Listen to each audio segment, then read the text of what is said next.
Hello and welcome to this much awaited interview.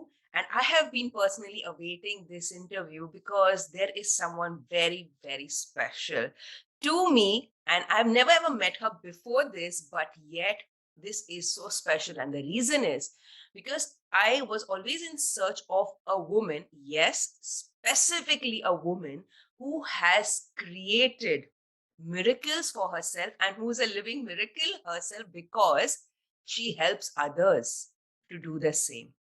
So, with me, please welcome today Kartika Nair. She is an amazing soul, and I'm sure so many thousands of her students look up to her. Thank you so much, Kartika. Over to you. Hey, thank you so much for that introduction. Hello, everyone. Nice to see you all, and to my students, the thousands that you mentioned, and the ones that I get to meet through you. So, thank you so much for having me. Thank you so much, Kartika. Kartika, could you really help us understand, what really got you to the journey that you are in today? If if you could just share with us very, very openly, because I know your journey right from the start, but I would really love you to share it because I want people to know that what they see of you today is not just overnight success. You have been through certain challenges in your life, and that's how you have really reached here. Would you please share that with us? Okay, thank you for that question. That question is quite a long, I mean, it's a longer answer than the time that we have. But overall, I think so. I am now 30 years old, and I started this business, this branding at the age of 19.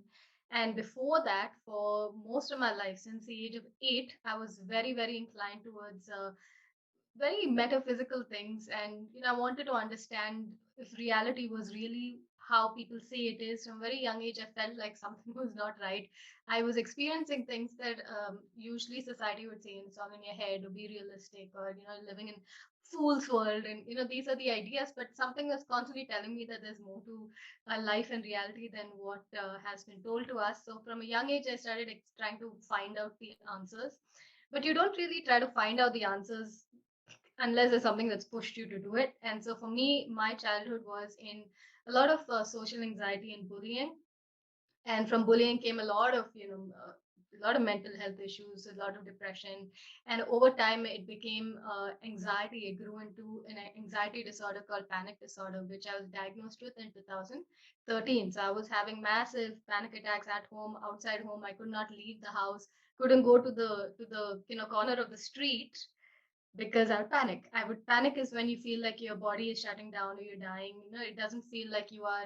It's a very high level of fight of flight response, but there's no reason behind it. You're just walking normally, living your life, and suddenly you get hit by this panic, and there's no like physical reason.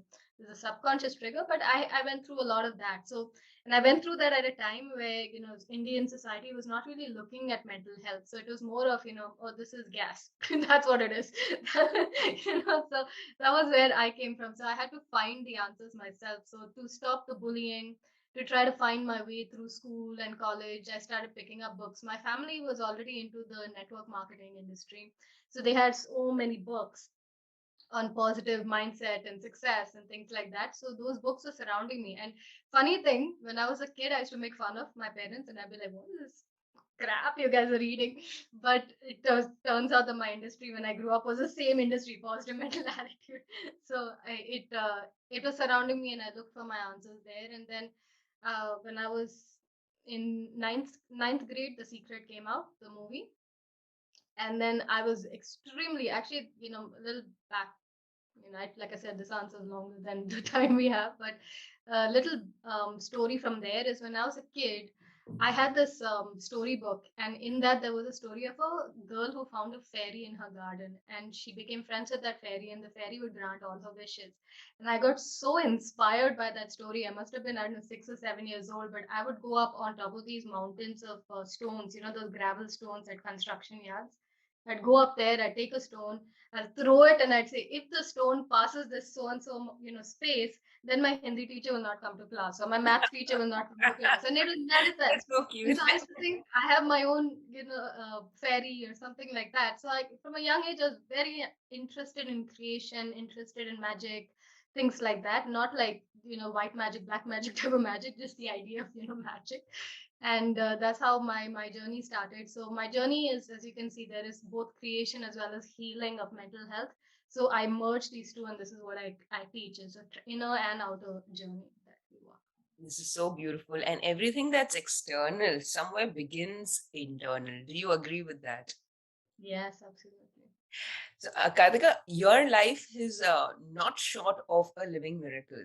So, for all those people who are looking at you, when you tell them that you had your challenges with bullying, which is many people, they really put up with it and they tolerate it and suffer in silence, which leads to mental health issues, you rightly said. How should then one really go by when handling this? What do they need to do primarily? Okay. Okay. So you already started with that statement that the outside somewhere started on the inside. So I think when we are kids, we are not taught any of these things. We are taught that, circumstances happen to us. And so we don't really recognize how our self-esteem, how we see ourselves, how unfair we feel the world is, how, small we may feel as compared to the people around us, or the authorities, school, parents, teachers, all of that.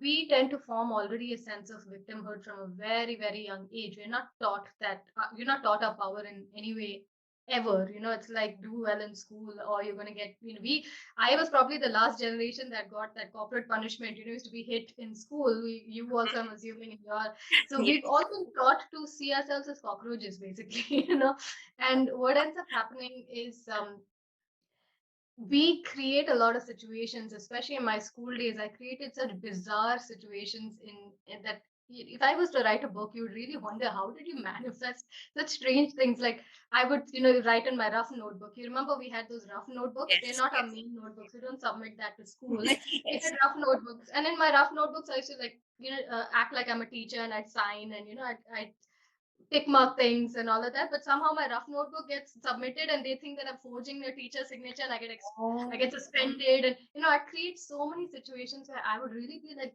what is going on with reality? It was so weird. So I felt that I was a victim to school and teachers and all that. I create situations every day. And I used to live in this house, my parents' house, and I would walk, because I'm in India now, I'm here, but I would walk to the bus stand, and I would say, if today is a Monday, it's a odd number, let's say, then it's going to be a horrible day. Tomorrow's Tuesday, it's going to be a better day. Then the next day, it's going to be a horrible day, and I would end up, that was my brain's way of coping with fear of, what's going to happen on that day. oh, I By see. the way, your video is frozen. Okay, yeah, you're back. Okay. So it's okay now. So I would try to cope with what would happen on that day by defining, by saying, today is an odd day, it's going to be horrible. Tomorrow's an even day, is going to be good. And so, the day would actually follow the way that I would intend it. So it was like my protective mechanism from having every day being bad. I would Yeah. just make sure that, okay, subconsciously, I'm like, okay, it's even day, so it might just go a little better than that day. Okay. So, so one of the ways to deal with it, especially if your children are going through something Mm, like this, mm, is to teach them that we are creating, to teach them that, and you, as you heal your own sense of self and you start seeing yourself a little bit less like a victim and more of a powerful creator, you'll be able to create situations where people actually love and respect you, or the bullies run away. A huge part of this is mindfulness, to heal how you feel. Even if you're an adult and you're getting bullied at your office space, or in your students or your clients or your YouTube viewers are bullying you, mm. the only way through bullying is to do two things. One is always heal how you feel. When the bully makes you feel like you are a piece of shit, bully makes you feel like you're not good enough, bully makes you feel like, you're a victim, you're powerless. These are the things that are already inside of you. It's not that they're making you feel it. These are the things that are inside of you that's creating more bullying and more office tension and managers and this and that. Wow. These are the creative processes that's happening inside of us that are attracting this business role or this client or this boss. So when you clean up on your own sense of unworthiness, own sense of victimhood, powerlessness, own sense of, reacting to these people, feeling really hurt by these people, then there is no hurt left. When you're at peace, no matter how these people behave, pure peace. You're an absolute untouchable peace. Not like I'm externally not reacting and internally getting upset. No, Mm. internally I'm at absolute peace. these people will leave you alone because they're getting nothing out of pushing you around. It's like that Yashodhara story, right? Yashodhara was in the forest, she was lost, and she was pure, pure, pure. There was not a thought of negativity in her subconscious anywhere. And a band of thieves and robbers are coming her way, and she's lost in the forest. Now she could have attracted anything from these band of thieves and robbers, these bad guys, but she when she meets them, she asks them for directions, and they actually take her out of the forest without doing anything to her, because there's nothing in her that would have attracted any negativity from them. She's totally pure. This is that internal state of absolute purity. How do you get there? You practice mindfulness. There is not a moment of pain in the body. Now, it's not overnight. I'm nowhere close to that state of like not a moment of pain and all. No, I still have pain. I'm not enlightened. I'm in my journey. I'm still walking it, because I came across mindfulness 4 or 5, maybe 5, 6 years ago. But before that, there was so much of pain from, and I'm hypersensitive person. So hypersensitive person gets pushed around for 20, 25 years. There's a Yes. lot of that pain that still needs, to be worked on. So it's, think of it like a lifelong journey. But every time you clean something out of you, the people around you change dramatically, because it's a reflection of your deeper wounds inside. Wow. I'm getting goosebumps when I'm listening to this. So thank you so much for sharing that statement. I'm sure many people, children, parents will be benefited by the beautiful thought that you shared, because it all begins with a transformation within, rightfully said. Yeah, And your wife confidence. attracts your tribe. A very beautiful. Yeah, really. I've always, it's like, for example, we were discussing about our hair right before we started, right? And that is something very, that is beautiful. That's awesome that we get to have this human Yeah. experience where we get to discuss hair. That's also a beautiful part of the experience. But at the same time, I remember in college there was this one girl who did not look, quote unquote beautiful as terms of like, standards of beauty as you would see online. But she was so confident about herself, and she held herself, not a thought of insecurity in her head. Everybody wanted to be her friend, every guy wanted to date her. And I used to always look at her, and then I used to look at myself, and I used to feel like I don't think I'm bad looking, but I really feel like I must be so bad looking that nobody's talking to me, nobody's being my friend, nobody's asking me out. And because it's not an external thing at all, it's completely related to your internal confidence. Even if you have like a total, broken face, if you have that the confidence, people will just want to hang around you. I think that is one of the stronger lessons here for kids. Beautiful. Thank you for sharing that. This is amazing. I think it's getting better by the minute, Kartika. Thank you so much. Moving ahead, moving ahead, you mentioned about your journey into learning mindfulness. How easy is it, and how can one begin? Because I know for sure you help people with their mindfulness, you help people with their habits, the way they look at themselves. And I would say the beauty of all things is I now look at it as money is a beauty because of which you can enhance other people's lives and your lives too.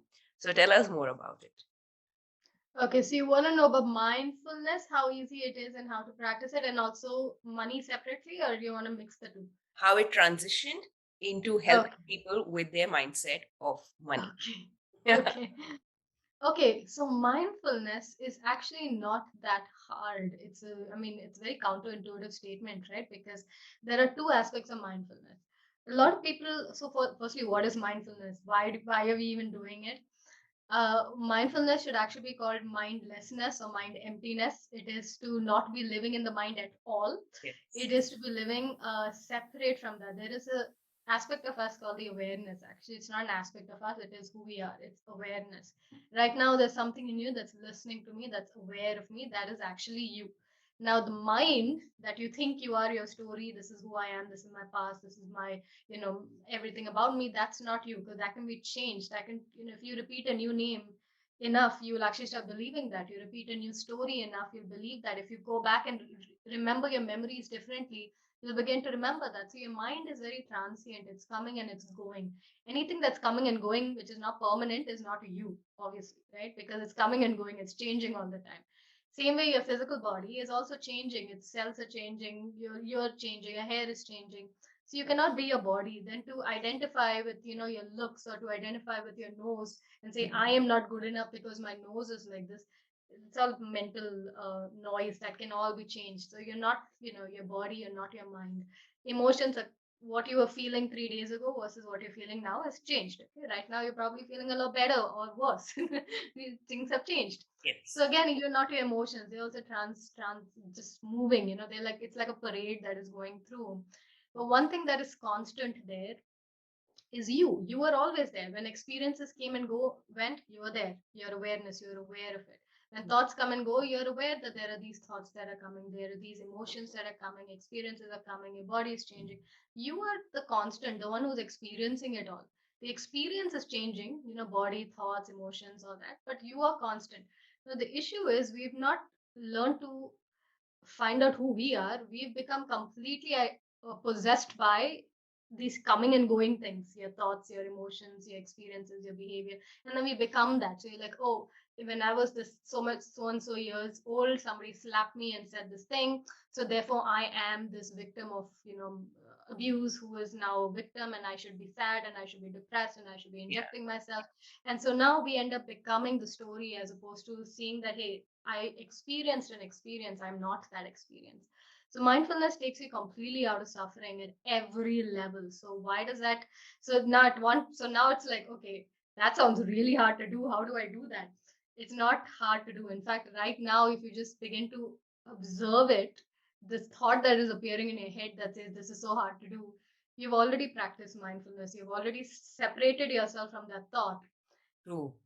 and let it go. Another thought is gone. Now you're here in this new moment. So if you allowed throughout your day, you've gotten thoughts that says, how am I going to do this? Oh my God, my life is like this. When I give gratitude, something bad happens. When I do this, something. In the moment you notice this, you've already stepped out of the paradigm, and now you can create whatever other paradigm you want to experience. So it's basically stepping out of the mud, and then letting the water just wash it away, so you are in a clean state. So that is mindfulness. Now, is it really hard to do? Not really, because if you take a candle into a very dark room, it just takes one light and the dark room has become light again. It's not like something you have to do tapas for 500 years in order for you to get there. It's something you do, but the Yeah. problem is the it's not hard to practice mindfulness.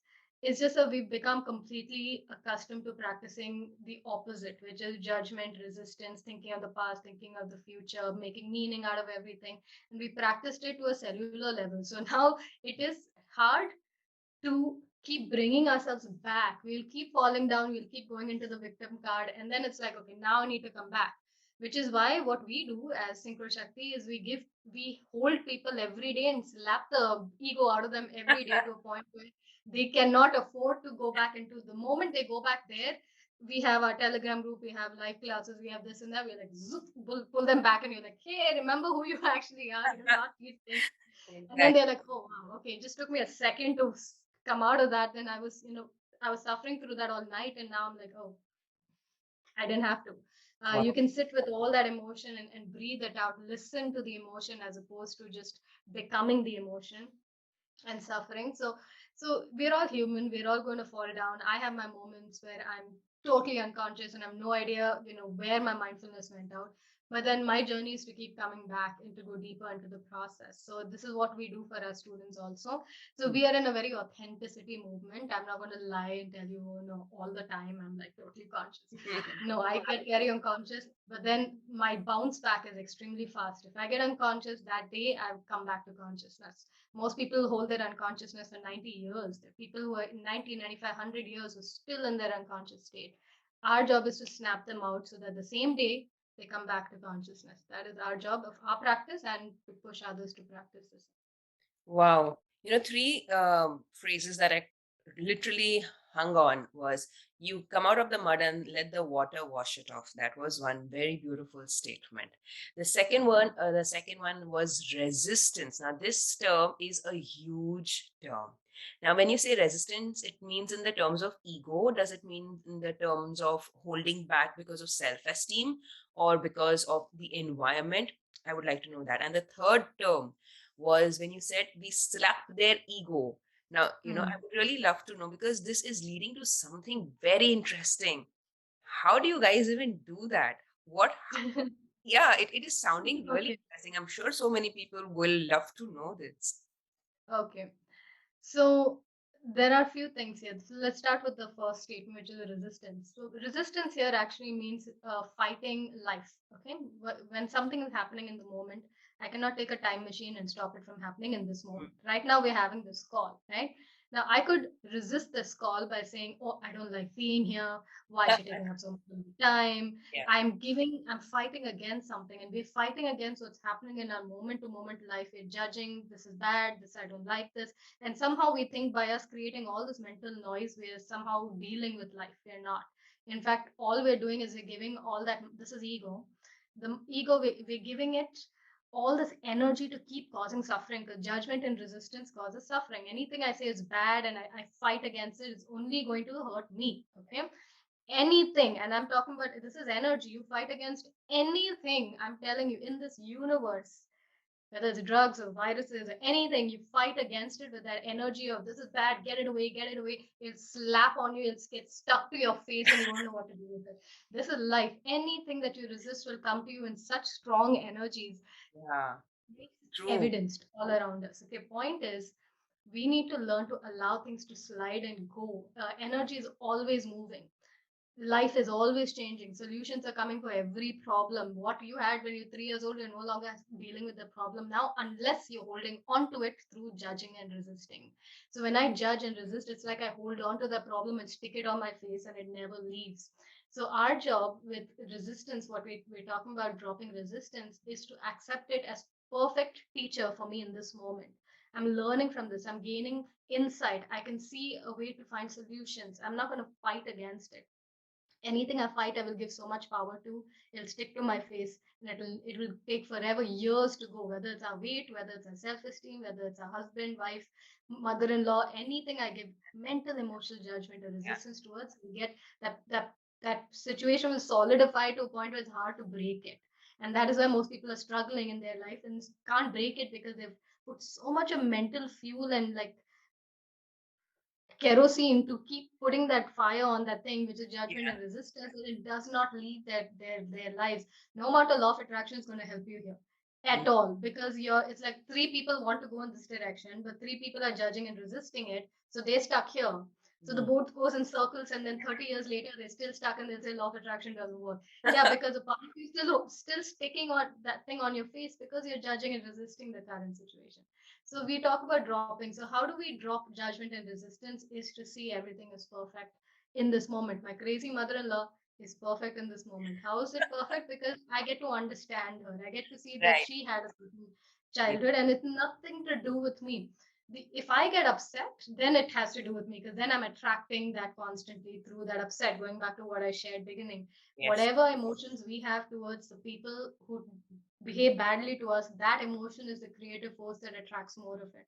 So when I use these people as a way to drop my own pain body, my own upset, and I'm at peace, no matter how crazy my mother-in-law is, she'll stop behaving that way, and the life situation can change, and people can actually change. These are so many things. That is why we teach mindfulness. Beautiful. And then it transitions into the word change. Change is essentially whatever I want, what conditions I want to attract, I can attract, but I don't have to attract it from a place of being upset at where I am right now. I can create it because I'm at peace with where I am right now, and now I'm enjoying my creative process to create more things out of love instead of out of hate. If you create anything from hate and fear, you will only. It's like I hate being single, so I'll get into a relationship. You get into a relationship and there's still hate. Guess what? Where that hate is going to go? It's going to go into more issues with the relationship. Then Yeah. you'll say, I hate being in this bad relationship, so I want to attract my better healing. But you still not healed the hate. So what happens that you attract a better healing in your relationship? 2 weeks later, this hate comes back. So you've got to do the inner healing part so that you can truly create a life that fits your conditions, but out of love, not from hate. I wish all this was taught in schools. We would have. We have a school, Synchro Shakti Academy. Synchroshakti is the school, and I wish this was taught at seed level, at primary Yeah, level. So many yeah, years of beauty could have been enhanced. Our kids would have been empowered, and so many minds that were fragile could have been molded into something so beautiful. Even further, I think this must be incorporated at seed level. I yeah. really hope, and you never know what changes can one get into the education system. So moving Absolutely. ahead from here, You mentioned about resistance, which is absolutely correct. Now, does this happen when one is really struggling in their career, in their finance, in everyday life? Does this even come up in that sector as Yeah. well? Yes. So let's say you don't have any money in your account and you are getting really upset about that, which is judgment and resistance. Through upset is your creative force to create more upset. So more things go wrong, then you get a little bit of money and then it goes out of your hand, and then something happens. You get the business deal is just about to go through, and then last minute it goes away. All Yeah. of these are creative forces because of us coming from a place of attachment to the desire that we have, but also a place of upset for the fact that we don't yet have it. So the upset that I don't have it can be also a good thing. It can also fuel you. It's like Les Brown's story. He didn't want to be where he was, but that he allowed that to be a fuel. Most Yes. people are not allowing it to be a fuel. They're allowing it to fuel themselves and light themselves on fire and be really upset about it. Yes, you're right. They don't know how to channel. So point here is it in every area of life, money, especially finances, career, anything you judge and resist will get stuck on you, especially around money. So if I judge and resist a lack of money, I'll keep getting more lack of money. But if I focus my attention completely on abundance, not stuck money, not where my money is stuck with 500 people, they've not paid me back, so many lakhs are stuck, so many crores are judgment, resistance. When I go into absolute abundance, love of life, love of abundance, good emotions, feeling better, I love abundance because of this, and now I'm in a state of flow of joy.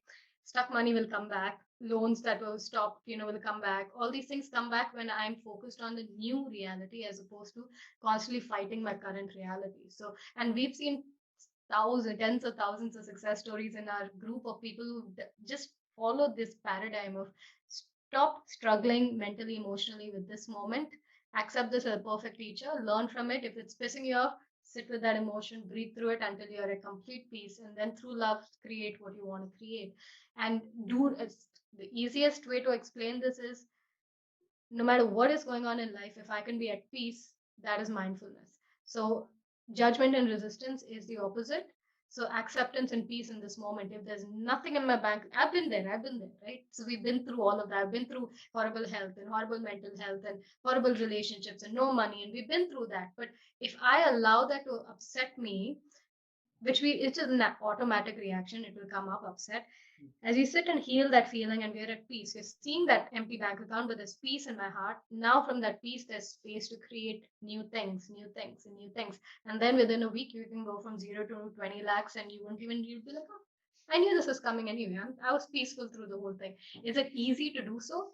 No. That's where it's a practice. It's a deal. That's why I said we practiced the opposite so much that now coming to a mindful practice and making sure that you're practicing this new paradigm again and again requires you to be the ego that is living in the past, living in victimhood, living in judgment resistance. It's slapped out every day by reminding you this is what you do today. This is how I'm going to stay mindful related to this and this. Wow. And as long as the space This is you can create. Oh my goodness. You are actually cracking the codes for so many people, helping them realize that it is all beginning from their thoughts, from that seed. So, Yeah. where was this? When did this happen, for you? When did you start cracking the code for yourself? When did you start seeing visible changes in your own journey, whether it was in the terms of finance, health? What really got you thinking? What were you thinking that time? Okay. So for I think it all starts with just practicing mindfulness generally in your life, and everything else kind of is touched by that. So for me, like I said, I was diagnosed with panic disorder, and I had to come out of it because my soul wanted to travel and to perform my music and train and all that, and I wasn't able to leave my house for years. You can imagine the soul was crushed to a point where the desire to overcome this was very strong. It was dwindling. Some days I was like, nah, there's no way I'll make it. And then some days I was like, okay, maybe I should try again one more time. It was years of struggle before I found mindfulness. I went pillar to post. It's my story. I went to every known therapy, okay, not every, but many known therapies under the sun. to try to touch my anxiety disorder, and they all are credible, they all have something beautiful to offer, but nothing touched the core of my disorder, because the disorder is a brain thing. Your brain has changed, your whole biochemistry has changed with years of anxiety. To rewire your brain, you've got to practice new patterns, you've got to observe and drop the old patterns. It's a year, 2 years, 3 years of constant practice. And I came across mindfulness then when I was in my sink or swim moment, where I said that I cannot live like this anymore. I was ready. Like, this freaks out a lot of people. People are like, don't tell this part of the story. But this is true. It was a sink or swim for me. I didn't think I'll make it. But I said to the universe, I said, if there is any grace that you can give me, just show me the way. And this was after my very last therapist. I said, nobody is able to help me. There is no way now. The only way now is through you. So you give me a way and I will follow it. I walked into my uncle's house, this is in Kerala, and the book Power of Now by Eckhart Tolle was Wow. on the table. When I opened that book, that was a defining moment when I said, wow, me, psychology major who thinks I know everything, I knew jack squat. When I read the book, all that blind spots of mine were cleared up. I said, my God, this book was written for my life, and it changed my life over maybe a year of constantly, I'm talking about constantly practicing that book. I didn't learn from any other source. I just have the one source. I'm not being paid to say anything. They don't even know me. That one book was enough. And I practiced it 2.5 hours every day. Body awareness, body scanning, pain body work, awareness, 2.5 hours every day, just sitting in that state of mindfulness. The next day, going out, exposing myself to anxiety, breaking through all patterns, wanting to die, but then saying, okay, let death come, let it come, I'll watch it.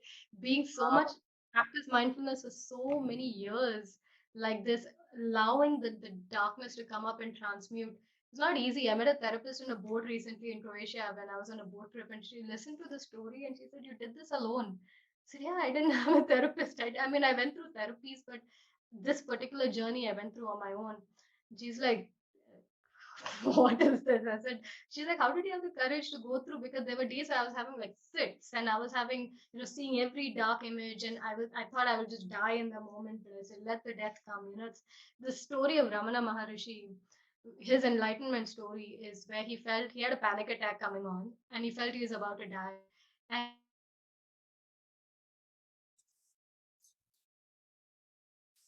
And through that process, he got enlightened through the process. And through that process, he got enlightened. Although he didn't die, he got enlightened through the process. And that story stuck with me because people with panic disorder, we feel like we're dying, right? Yes. I don't have the disorder, so I won't say we now, but at one point it was us. We feel like we're dying, and so I said, okay, let's instead of fighting death, let it just come. Let's let it come. And through that, I overcame panic disorder. But I did that 1,000 times. Walk through panic attacks, panic attacks, panic attacks, and that's how I mastered a huge chunk of my mindfulness practice. But what I learned through that is what we teach in our courses and things I'm like that. sure so many students' lives must have been transformed because of you undergoing the process of transformation at cellular level. I think that's why some souls come on to earth, because until they go through the process and help themselves, they wouldn't be a catalyst of helping others. And I truly believe, Kartika, you are one of those. I appreciate that. I truly love this field, and I believe in every. I mean, like I said, so many souls we've had. Even though what I'm talking about is a healing at a mental level, a huge percent. I'm not a doctor or in this medical field, but a huge percentage of our success stories, and I'm talking about tens of thousands of success stories of people who healed physical ailments that the doctor said they could not heal. And when we see case studies like that, people reversing all kinds of diseases, tumors, and I'm like I said, I'm not a doctor. I'm a 30-year-old girl living in Bangalore, but these are my students who walk through similar journeys of how we put this in our courses, so it's like more easy to follow. Yes. When you see that, you cannot refute the power of what is being taught here. Brilliant, brilliant. So, if you have to just sum up in three ways, how can one be really abundant in all spheres of life? How could one really go about it? Especially, in this time where there is the virus all around. People say it's the COVID mania or whatever. So many jobs have been hit. Many people have been even laid back, and we know it is existent. How do people then create their own reality from their thought in order to be abundant? Okay. So firstly, to acknowledge that there are yes, there are conditions, but conditions don't necessarily affect us unless we bought into that paradigm. I'm not saying that there's not a pandemic. I'm not saying that jobs have not been hit. What I am saying is that in 2020, when the pandemic was hit, when actually things really went on lockdown, like it was a whole year, 2 years, it was just total lockdown. Same year we had students who lost their jobs but also found their passions and hit the highest salaries that they ever had hit, with people who went through tremendous health struggles who hit the highest health that they've ever hit. We've seen even people living completely on a different paradigm. Not to say don't acknowledge what's happening outside, but you have a choice to decide. Any part of in history of humanity, there's always been, in every stage, some major critical experience that has happened, which is a co-creation, by the way. It's not happening to planet Earth. This is planet Earth creating its own experience. It's all self-created. Strong statements to make, but this is how it is. I agree. During the same time of struggle, there were also people who chose to not talk about struggle, who chose not to talk about what was not possible, and they did what they came here to do. They just refused to look into that reality that way, and they created the highest income. I have seen thousands, tens of thousands of success stories of our guys who lost jobs, found better jobs during the same pandemic. Lost jobs, found businesses, and earned a crore. We had so many, a crore in a year. We've got so many case studies. So I think it all comes down to you defining, okay, I acknowledge that there is a pandemic going on. But at the same time, I also acknowledge that I have a human brain that is connected to cosmic consciousness. I also acknowledge that I have hands and legs and ideas, and I have internet, and I have a thousand other ways in which I can actually create conditions that are better for me. I can work from home. I can find online sources. I can work on, every little cell is happy and healthy in my body. I can sing those songs. I have so much control over so many things. Let me look at that. And then from there begin to build, because there wasn't any, I mean, it's absolutely up to your attitude. It is not to say you deny that there's something happening, but then use that as your fuel to reach somewhere. That you show people, you show, hey, listen, no matter what happens in the future of Earth, you'll be okay. That is what you should show by example. And we've seen that. I mean, there's so many people I can cite of people who lost their jobs but did brilliantly, found better jobs. Yeah, for So sure. it's So, patience. Kartika, what do you do to be financially abundant? I'm sure so many people I must have, be I wanting to do. know this. I work predominantly with something called as money energy. Okay, now where did I learn money energy? I learned it from my own experience because I had the most stinky energy around money Oh, because of really? major thing. We're all spiritual teachers, right? And spiritual people should not have money. That was the Oh, main thing that yeah. many people deal with. I I relate. was one of them. Yeah, I was Okay. one of those people. And I had to really understand that sales is love, to sell is to serve, and I had to really drain that in my head. But I think my major work with money comes down to three things. The first thing is always understand that money is an energy, it's an emotion. Money in the hands of good people can do beautiful things on planet Earth. And always remember that the universe will give you whatever you believe is possible and you believe you're worthy of. Always. If you can, you want to ask for, crores of rupees, right? Yeah, crores of rupees, but you don't feel internally that you're worth crores of rupees, the law of attraction is not going to give you crores of rupees because it's working on your internal state. So ultimately, or it'll give you crores of rupees and then you lose it, right? So you have to work on your worthiness. So for me, I have seen the vision of the money in my account. So for so many years, I've seen the big numbers. I've appreciated. I do arigato money. Whenever money comes, I appreciate the flow of financial blessings.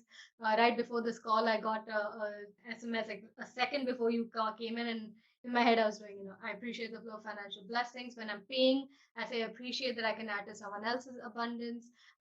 Or when I'm paying, I see a big number in my head and I say, wow, I appreciate having so much money that I can easily pay this. So I practice like this money energy. Whenever I earn money or I spend money or I think about money, when I'm selling, I see all my customers doing so well and being so happy, and I'm just enjoying the sales process to a point where the love is so strong around money. The money, see, love is a very attractive force. Money has no choice to be super attracted to me because it's not an attachment to money. It's a game. It's not a. It's like a detached. So when you play a game on, I mean, I'm literally trying to put my whole academy teachings into this like small time that we have. But Yeah. when you play a game, you're not really. you're enjoying the process, you're gaining some points, you are taking it a little lighter. Of course, you can, then the counter argument is it's not a game, I have to feed my kids, I have to do this. There is a level of survival, and you don't have to stress. That stress is not going to add to somehow you Oh, managing to do yeah, things. this happens very frequently. Yeah, there are ways to do it even without stress. But stress, if it helps you, okay, fine, keep it. But don't over stress. So then your body will start deteriorating and your health will go for a toss. But what I'm saying is, when you see money in a more lighter, fun game scorecard kind of an energy, then it becomes more fun to do business and more fun to approach money than when you see it as like, the dead end of my life and I make it too important. And you shouldn't make any desire too important. Your desire to just be happy in this moment should be your only desire. But that also comes after your basic needs are taken care of. You can't be like, can't feed my kids, but here I'm trying to become a sannyasi. Like No, that, there is not at this all. to this. I love But there that are sense ways of humor. Right. there are ways to go about this, and that's why we teach long. Like, our courses are so long. I have my living in freedom course goes on for a whole year. It's like, because there's so many levels and intricacies in whatever of this process, that it takes time for us to really understand. But there is times where you have to learn, okay, what are faster ways to make cash so I can pay for my kids Right. food and for the bills. Then once you're in a little bit more comfortable state, then you learn the next level of knowledge, then the next scaling. When you're scaling a business, there's a whole other set of knowledge to be learned, which is different from when you're just beginning. So I practice, mostly it all comes down to feeling the joy around appreciating money, allowing money to flow, feeling like it's flowing in abundance. It's all an emotional state. Even if there's 0 rupees in your bank account, but you just feel that juicy feeling of money coming and surrounding you, supporting you, that's enough. That practice will bring in the money. So it's like, if you're worried about your next refund, one day later in your email, somebody will ask you for a refund. So instead Right. of that, start opening yourself up to, oh, beautiful money is coming in, I'm enjoying it. And then you'll see 2 days later on your account, there'll be somebody who's paid for your course. So that's all, it's just energy. It's all energetic. I love the word juicy out of everything. I focused on the word juicy. I don't know for what reason it just stuck to my mind. But Kartika, thank you so much for your amazing, amazing presence, because your presence itself is quite magnetic, quite charming. And I now understand why Synchro Shakti is such a successful place to be, with all so many enriched students, because their lives have been touched and transformed because of you being the catalyst. So, Thank any you so last much. parting words for our audience who's watching us? Uh, just remember, the world is a mirror. So there is nobody out there. It's all you. So it's the world is you pushed out. So that doesn't mean that you have to be a bad person, that you're attracting bad people. No, you could be the most purest, beautiful person, but deep down, if you feel unheard, misunderstood, powerless, hurt by people, that stuff is creating this external reality. So look into mindfulness. You don't have to study it from us. You can always study it from even just the book, The Power of Now. It's selling for 300 rupees. You can just pick it up and just heal yourself, and the world around you and your money and everything else is just a reflection of you, and your healed state will heal every other area of your life. And I think that world is a mirror is my last parting words for Lovely. everyone. Lovely. Thank you so much, Kartika. In fact, in one of my playlists, there is one thing which I've started by the name of Thank You Zindagi, wherein I go forward and I ask people various questions. Ki log khush kaise reh sakte? How can people be happy? And things like that. And everybody gives their opinions. So, with this, even I want to tell you, thank you, Zindagi. And perhaps even you could do the same. Thank you, Zindagi. Thank you, Zindagi. Thank you, Zindagi. So thank you so much for watching, and I will be putting up her Kartika's YouTube link in the description. Please do go and check it out, because your life is never going to be the same again. Thanks for watching. Please do hit like and subscribe to my channel, and also to Kartika's channel. Thank you so much Thank for you. being here. Goodbye and Thank God you. bless. Bye.